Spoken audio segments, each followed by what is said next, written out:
You're listening to Wanderlust Diaries, the ultimate travel podcast for solo female travellers 40 and beyond who are ready to explore the world. Join me, Terri Reynolds, where we talk all things travel and why it's so important and what's stopping you from getting out there and exploring the world. We'll discuss the steps you can take now to fix it, empowering you to ignite your curiosity and set your heart free so that you have the confidence to travel wherever you want, whenever you want. Offering insights, tips, hacks, and remarkable women's stories along the way. So come on, grab your passport, pack your sense of adventure, and get ready to be inspired. Whether you're a first-time solo traveller or a seasoned globetrotter, Wanderlust Diaries is your community of like-minded souls, uplifting and supporting women over 40 who dare to explore. Welcome to this week's episode of Wanderlust Diaries. And today, my special guest is Mary Beth. So tell us a little bit about you. Yeah, thank you for having me. I am a mom of 4 boys, 2 of whom have grown up now, so darn it anyway. But yeah, just a mom living here in the middle of the US, and travel is one of my biggest passions, and exploring and all the things. Yeah, that's kind of how I relax, really. Is it really? So what kind of age were you then when you got into traveling? Because you've done some solo travel, haven't you? Yes. So, I mean, for me, it's being just outside, especially in the mountains, is my happy place. And I started doing that from a really young age. My parents were big into the ranching industry. And so we spent a lot of times outdoors. And I just remember being extremely little and going out and walking and hiking and things like that. So that part of it I've been doing forever. I've been traveling mostly solo probably for the last 7 years. And yeah, I think it's really empowering, and I really encourage others to go out and do it by themselves. I know, it's fantastic, isn't it? Once you get the bug, that's it. And of course, this podcast is kind of aimed at those people who want to do this, but don't have not enough confidence, to just go out there and do it. So it's been fantastic, talking to all of my guests I've had on the podcast about how they've got started, and how they overcame any nerves, that type of thing, and it's the thing about eating on your own for the first time to actually taking that first step. So for you were quite lucky that you had your family and you were going off and being quite adventurous anyway. So that was a brilliant start, and that probably gave you a bit more confidence, I suppose, for when you first started going solo. Yeah, it really did. Just because I was familiar with the way that nature sounds and the way that things work in the nature. You hear a lot of people talk about how nervous they are with certain sounds or with certain situations. And I already had an idea of how to handle a lot of those things. So even though there was a big gap between, doing it as a child into my teen years and then doing it much later when I was in my, mid 30s, I still remembered that it was a safe, enjoyable place. So that made it a lot easier. But then also I think, at least on a personal level, because of the relationship that I had been in for a long time, I really did live in a lot of fear. And so when I got out of that relationship, it was like, I did not want fear to ever hold me back again. And so it was kind of like a way for me to say, yeah, no more. I'm going to go out and live, and I'm not going to be afraid to experience things. So well done you. That's brilliant. Yeah, exactly. And I think there are too many women out there who feel exactly the same, unfortunately. So what inspired you then to take those first steps into solo travel? So I'm guessing, it sounds a bit like me. I came out of a, long-term, I was in a marriage and I got divorced, and that I was kind of sat at home on this treadmill of eat, work, sleep, repeat, and it was a bit like, oh my God, am I doing this for the rest of my life or what? So that kind of spurred me into action. What about you? What spurred you? oh, well, it's interesting. Early in my marriage, before things really went south, I had actually read a book that the author talked about traveling to Peru and going to see Machu Picchu. And I was like, that sounds really cool. And this was also kind of in the early days of the internet, and all those things. So, of course, I sat down and I didn't remember learning a whole lot about it in school. Like I vaguely remembered, Machu Picchu and the ruins and whatnot, but I wanted to learn more. I don't know. I can't even describe what this pole was. And so I got on the internet and I started researching, and I just fell in love with the country and the the music and the people and the culture, and it just became this crazy visceral need to go there. And so I kind of kept that dream alive for a long time, and then during the course of my marriage and a lot of really big difficulties, I just kind of kept putting some money away, just really determined to go there. Well, then when things really fell apart in my life, it was almost like this thing that not only did my kids keep me going, but it was something I had to do. So when I finally was able to go there, it was almost very symbolic of finally breaking free from so much of what had held me back before. And so, yeah, that trip was really the turning point, and really when I became just obsessed with backpacking alone and all those things. It sounds quite symbolic for you. Yeah. I mean, it was for me as well. And so for you then, I know, you had a great time and it was symbolic, but what, leading up to actually going, what kind of steps were you taking to get yourself there to that point where you were actually getting on that plane?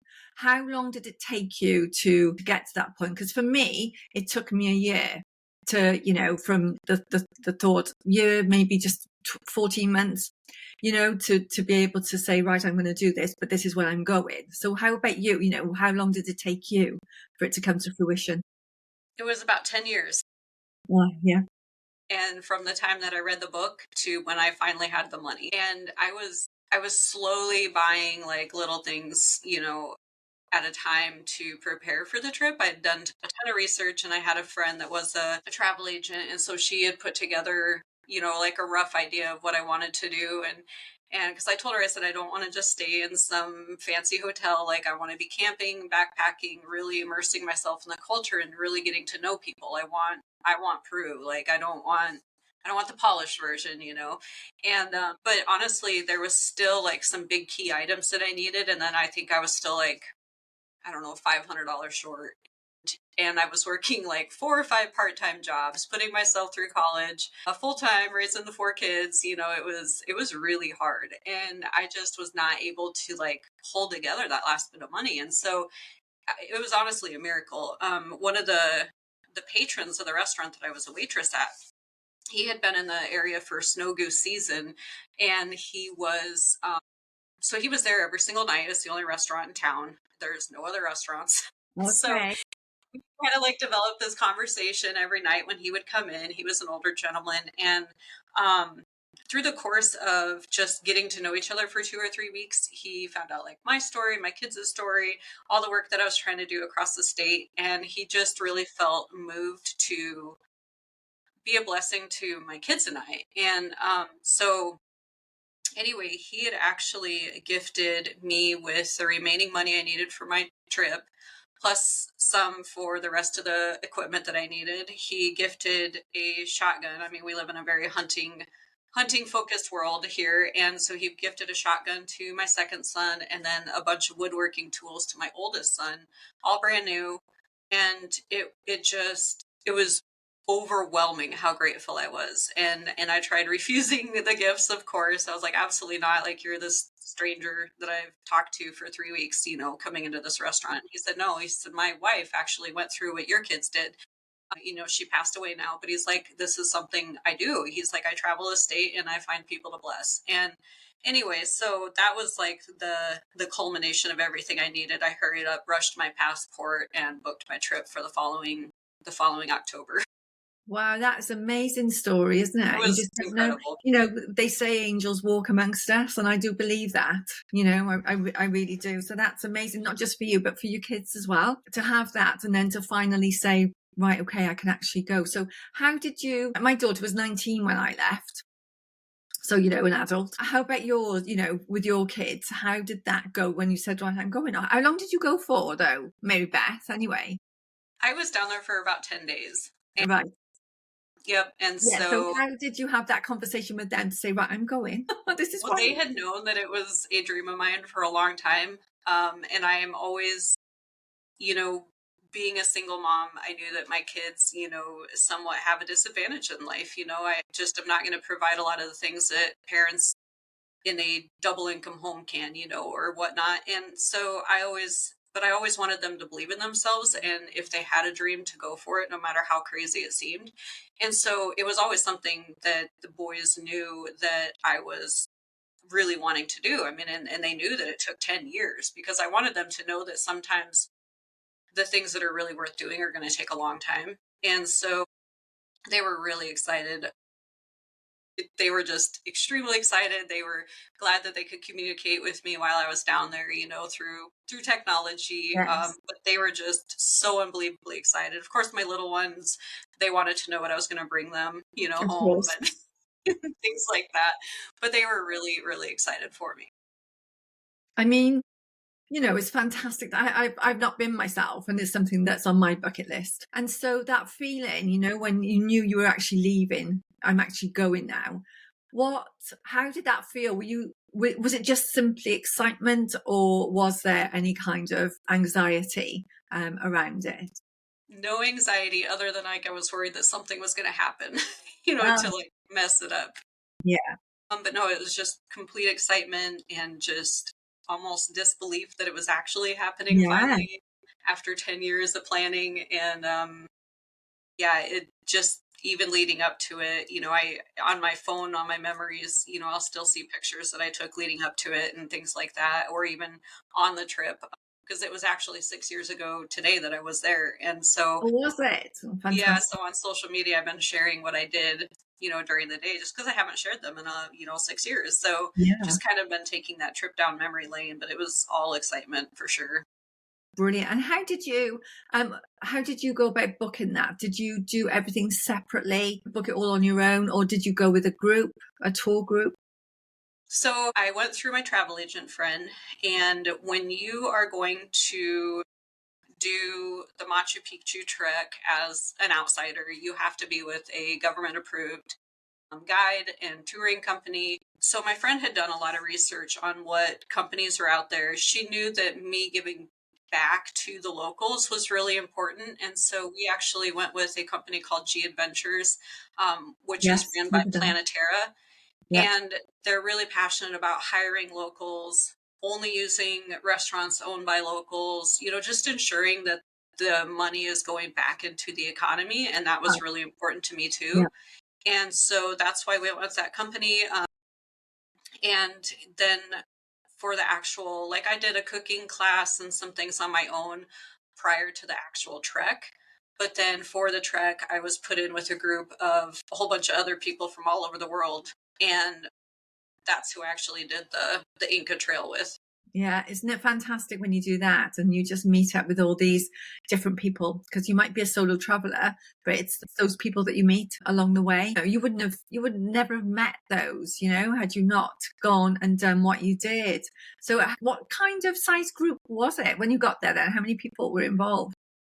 I'm trying to remember. There was like 13 of us, I believe. Nice. And like, my tent mate was a lady, one of three from England. And there were people from Canada and Australia, and I mean, just all over. And so, yeah, there was about 13 or 14 of us. One gentleman from Denmark, he ended up, there wasn't enough passes to actually hike the Inca Trail, so he had to break off from our group and go do another trek. Huh? But we met up with him before and after. But yeah, I'm in contact with quite a few of them still on social media, especially the Yeah. ladies from England and the ones from Canada. And yeah, we love, being able to reminisce about the trip. I mean, that's fantastic about travel, isn't it? That you do meet all these different people and you just stay connected, don't you? Which is fantastic. Different cultures, different countries, doesn't matter.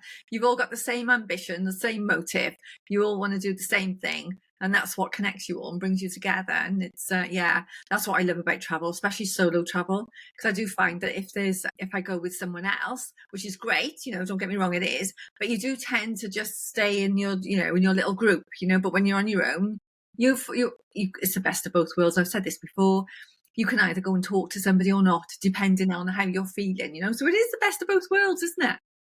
It really is. And I think you get to discover exactly how resilient you are and how you are able to figure out different situations. And, we're very blessed to live in a easy world relatively. I mean, definitely we all go through challenges. I'm not discounting that at all.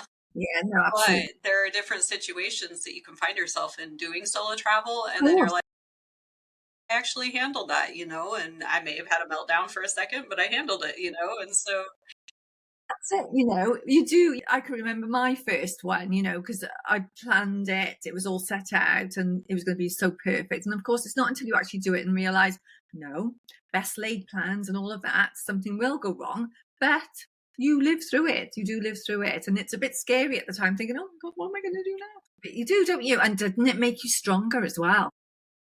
yeah, it really does. You get to remember when you endure something that happens after that. You're like, okay, but Yes. I remember when I did this and I was able to overcome that. Yeah. No, absolutely. It does. It just literally makes you stronger the next time it happens. Yep. Yeah, you might be a bit, oh, but you know that you'll get through it. So it sounds like you had a fantastic trip. So when you got back, what was the transformation for you? It was really hard. Down in Peru, things are so much simpler. And I mean, life is harder, but they appreciate more.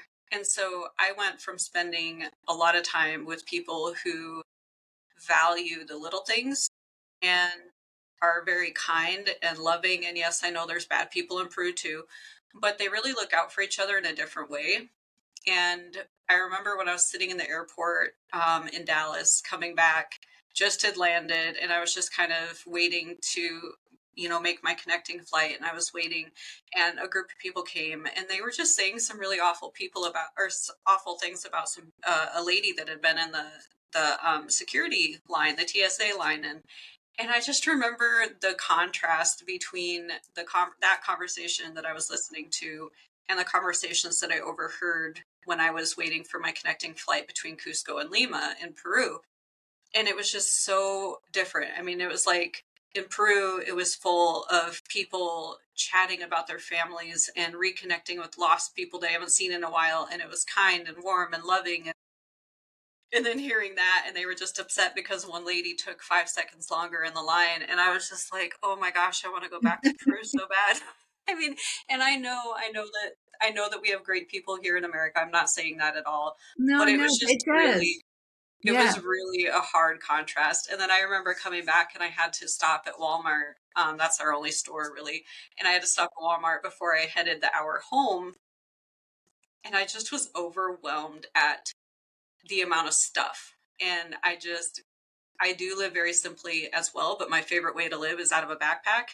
Yes. And so when I just walked into Walmart and I'd been living out of my backpack for 10 days and it was this overwhelming like just stuff that we don't need. And I just remember thinking like, oh my gosh, what am I doing? And I went home and I threw away so much Yeah. stuff. And now my kids know that when I go backpacking, I'm going to come home and do another purge. At some point, there's Yes. going to be nothing left to purge, It's and we're just going to have happening. to leave Yeah. my house.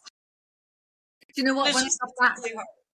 when I got Yeah. back from backpacking, because I was gone for a year, I still lived out of my backpack for probably months afterwards because I couldn't cope with all the options I had. I had these few things and that was it.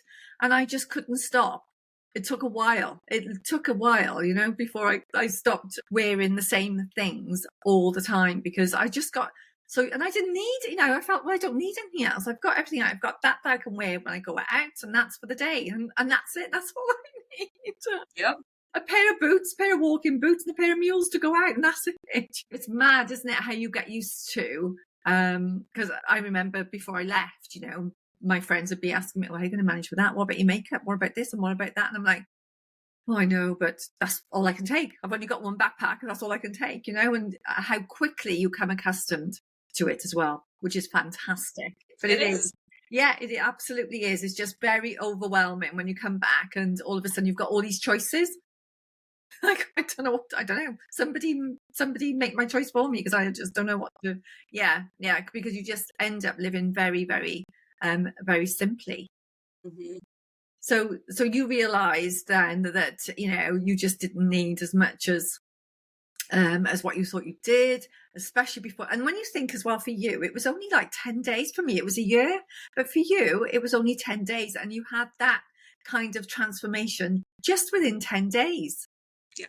Well, I think I have always been that type of person, and probably because I grew up, with a single mom as well. I've always been that type of person that we did live very simply. And during my marriage, it was not like that at all. It was very much a stuff accumulation thing. And so I think because it was so fresh after my divorce, and I came back, and it just really reinforced how I do like to live. And so yeah, it was a mass clean out of my house at that point. And of course I have gotten rid of, so much extra stuff now that it doesn't happen as frequently, but I do have a screenshot of I was FaceTiming my younger two when I got back from another backpacking trip, and they saw that I was in their bedroom, and the looks on their faces were priceless. They looked at each other like, "My gosh, what is she doing in there?" And What? they said, "What are you doing in our bedroom?" And I said, "Well, I just thought I would come in here and clean up some things." And they knew instantly. Mom came back from a backpacking trip. She thinks we have too much stuff. We need to go over there and see what she's throwing away. And they did. They came over Like, very needs a quickly. rescue mission. And so I think it just was it just reinforced the way I like to live Yeah. anyway. And yeah, I always joke that my retirement plan is living out of my backpack. No, I just want a caravan. I do, just next to the sea. Just a static home, just right next to the sea will do me. I don't need anything else. So so you came back, and what was your next step after that? So once you got back and you got over the overwhelm and all of that, what was your next trip? So obviously, like you said, you're a backpacker. So what was the next thing for you? So pretty much since then, because raising kids and doing life is expensive, I really haven't been able to leave the country again. I do, over the last 6 years, I have done some trips to Colorado, and here in South Dakota, we are blessed with some of the most, it's crazy, because if someone would have told me that the Black Hills of South Dakota had the diverse beauty that they do, I would have just laughed at them and said, "There's no way possible. They're barely 2,000 feet tall. Like this is silly." And now it's one of my favorite places to backpack. And even though I have done most of the trails at least once, I still love it there. So, yeah, Colorado and here in South Dakota and a little bit in Wyoming have just been what I've really been able to afford to do. But it's being in Peru reinforced that I have to make it a priority for myself. Yes, for your own well-being, your mental health, all of that sort of stuff is, it's fantastic. And the thing is, what, you say you haven't been able to, go on a bigger trip again. It's not about that, I don't think. It's just about the fact that you can go wherever it is, even if it's only 15 miles down the road. If you're doing a little trip on your own for a week or whatever, however many days it is, it's still a trip. Yeah. It's still that adventure that you're going on.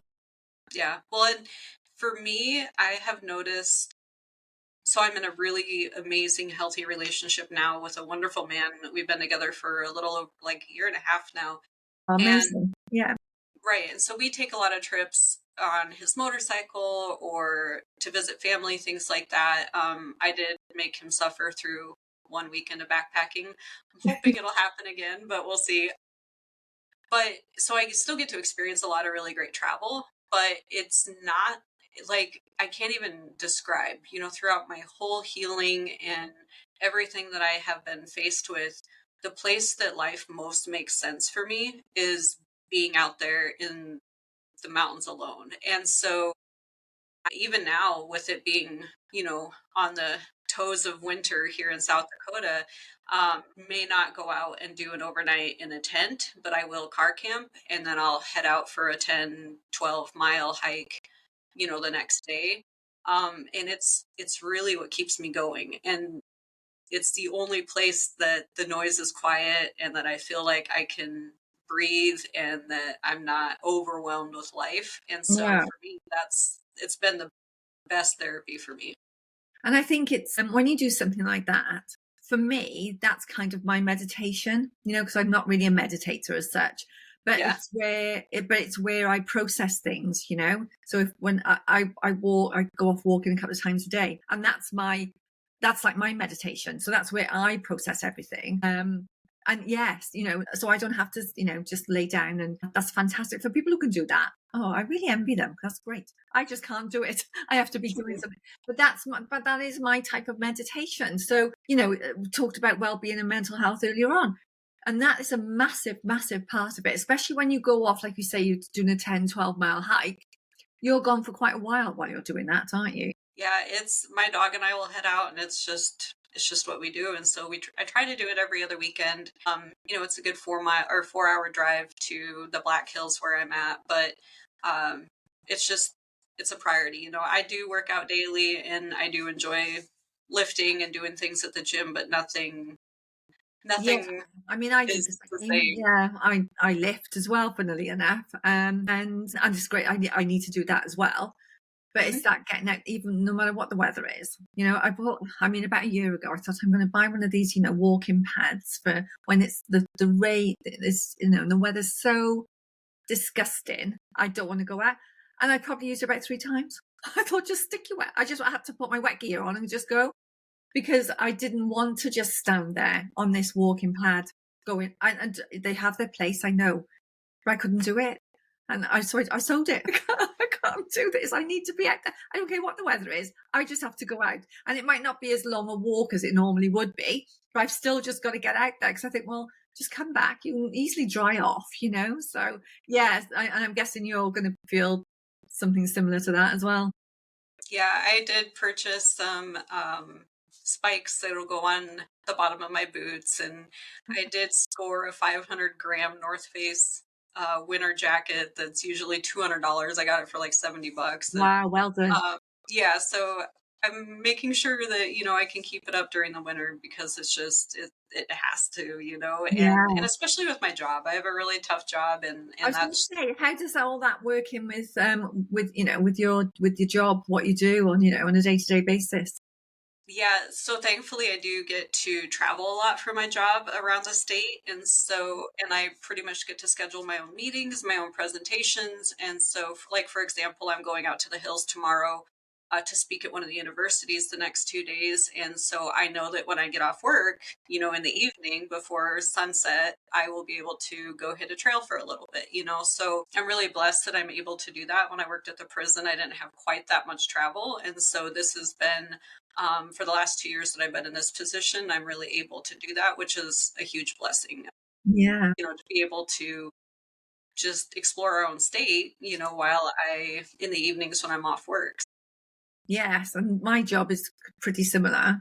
Um, I get to travel all around my country, with my job, and that I think, and I think that job came around a few years after I'd been backpacking, and I think the trips that I'd done, especially that one for the year, gave me the confidence to just get in the car and go. Because, like, back in the day when I started traveling around the country, we didn't have sat nav then. It was like you had a map and you could print out a route, and you'd just be highlighting all the specific points, the relevant points we have to turn or whatever. Yep. And like I'd have it all on the side, on the seat next to me, trying to glance over as I'm driving along. I mean, my God, it's so easy today, isn't it? But and I think that, like, if I hadn't have done that, if I hadn't have gone off traveling, I probably wouldn't have had the confidence to do and go for the jobs that I did go for, where I had to travel and just go and sleep on my own, go to a hotel, stay overnight, go for dinner on my own, do all those things on my own, and definitely is the confidence you get from traveling, no matter how far or wide you go. It's there's nothing like it. No. And I every time I have a conversation with someone who says, oh my gosh, aren't you afraid out there? Or aren't you afraid to go alone? Or aren't you afraid of this or whatever? And I do say, and I don't go into details, of course, but I say, you know what, I lived in fear a long time, and I Yeah, don't want to live like that anymore. yeah, But I even know I have a good friend who is a parole officer or a probation officer, and he's former military. And when we were talking about my trip to Peru, he's like, I would never be brave enough to do that. And I'm sitting here thinking, you could literally hurt someone with your finger. Like, are Yes. you kidding me right now? Like, and I wasn't mocking him by any means, but No. I just said, buddy, like, get out there and Yeah. live life. Like, holy cow. I mean, there's just such a beautiful, huge world to explore. And Yeah. yes, I mean, obviously you don't want to necessarily pick places that aren't a good idea right now. But Absolutely. at the same time, don't hold yourself back, like get out there. Like we're only given one life, Yeah. and Yeah. even if you're scared, do it scared. I know, and it's surprising there because it surprised me how many men are actually a bit loath to go off and travel and say, "Oh my God, I couldn't do that. I couldn't do that." That surprised me, So it's not just women, men too, and you're right. Just get out there and do it, because nobody ever said that they regretted it. They might regret not doing it. You'd Yeah, regret not doing exactly. it more so, wouldn't you, than actually going off and doing it. So do you have, what top 3 tips would you give for somebody who's thinking of doing this, who's a bit, nervous of doing it, maybe a bit older? Because I was 39 when I went and did it. I was not young at all. It wasn't my gap year at all. So I was a bit older. Thinking, oh my God, who do you think you are? You're a 39-year-old mother. You're not a 19-year-old kid out of uni, So yeah, do you have any tips for anybody who's thinking of doing this and sat on the fence? Well, I would spend a little bit of time, of course, with someone that is familiar with traveling and backpacking or whatever it is that you're wanting to get into. So you are familiar with how to handle a couple different scenarios, and do your research because we're just blessed with so much information at our fingertips now. Talk to people who have been there, but then also start going on short little trips. If a 1 mile hike by yourself is like, makes you fearful, go do it, and if 1 mile you do that for a while and you're like, okay, I think I could do 2 miles or I could do 5 miles, just go at your comfort zone. But at the same time, don't be afraid to push yourself past it a little bit. And then just for safety reasons, like even on little short hikes, I do still pack for if I would be stuck out there overnight. So Yeah, I really highly recommend that. Make sure you have a water filter and you know how to use it. Make sure you have your first aid kit with an emergency blanket, yeah, items like that. But those are my top 3 things. Go with a buddy and then take even short trips and then always make sure that you have enough stuff yeah, and a backup plan. yeah, And, even if it is a short trip, I have caught myself a couple times, especially on these car camping trips, thinking, oh, I don't need to take this item because I'm just going to go for 5 miles or whatever. And I'm like, I break my leg in 5 miles. It's very possible. It doesn't take 5 miles to break your leg. It takes one step. yes, So I need to have what I need, for that. Because where I hike at, there's no service. So just make sure that you have your safety stuff. But biggest thing, don't hold yourself back. yeah. I agree, and I love those tips for anybody who's listening. And you're absolutely right. Do those little things first, build your confidence up, and then just go for it. And whenever you're doing anything, just let people know where you're going so that they're fully aware. And just it's common sense, a lot of it is, isn't it? But if you have not done it before, there's plenty, like you said, research out there, lots and lots to research. You can go down so many rabbit holes, it's not even funny. You're just going to go on for 10 minutes and 10 days later you're still there researching everything. At least that's me anyway. Let's go on that tangent now and let's go off over there. So it's great, you can find out everything you need to do, and you can also go on solo tours as well, so there's plenty of options out there. Yeah. But you know what, this has been, oh sorry, go on, you were going to say something else? I was just going to say, if you have the ability to go, like you said, a solo tour where you're going Yeah, as one person, but with a group of people, yes, you're still by yourself. You're still your autonomous person making your decisions, all that stuff, but at least you're still surrounded by people. And I think the more you can expose yourself to there's hiking group, like I keep going back to hiking because that's what I'm passionate about, yeah, but there's hiking groups all over that you can do that. And even just women only hiking groups or men only hiking groups, and just yeah, throwing yourself into some of those and then branching off a little bit. yeah. And I It's think, worth it. when I started this, there were no such groups. there was no Facebook. You can go onto Facebook now, and there are plenty of groups around for traveling all over the world. Wherever you're thinking of going, you can join a Facebook group in that area. And that's the great thing I think about these tours now, is you can go as a solo, but you make so many friends and you're with other people. And I think that's fantastic, because that is a great build up as well. So when you actually, because you will, you may do 2 or 3 of those, and then you just want to do it on your own. You just will. It's a natural progression. You just will want to do it by yourself. But yeah, I love that. It's been fantastic talking to you. You too. Brilliant story. Loving your adventures, and you're still doing it as well. So that's amazing. That is. So thank you very much for joining me today. Yeah, thank you. So that's it for this episode of Wanderlust Diaries. Thank you ever so much for listening. And what I will do is any links that Mary Beth has to her Instagram, etc., socials, I will put them in the show notes. So if you wanted to contact her about any of what we've talked about today, it'll be easy enough for you to do. Just click on the links and I'll put those in the show notes. So thanks a lot, and I shall see you on the next episode of Wanderlust Diaries. And that concludes this episode of Wanderlust Diaries, celebrating the fearless spirit of solo female travellers who are 40 and beyond. I hope you found inspiration, valuable insights, and a renewed sense of wanderlust. Thank you to all our incredible listeners who have joined us on this exciting journey. Remember, age should never stop your quest for adventure, because the world is waiting for you to explore its wonders. And don't forget to join our community on social media to connect with fellow travellers, and subscribe and review us on your favourite podcast platform. All links are in the show notes. Keep dreaming, keep exploring, and stay fearless. Until next time, this is Terri Reynolds signing off from Wanderlust Diaries. Psst, don't keep me a secret. Please tell your friends and fellow travellers.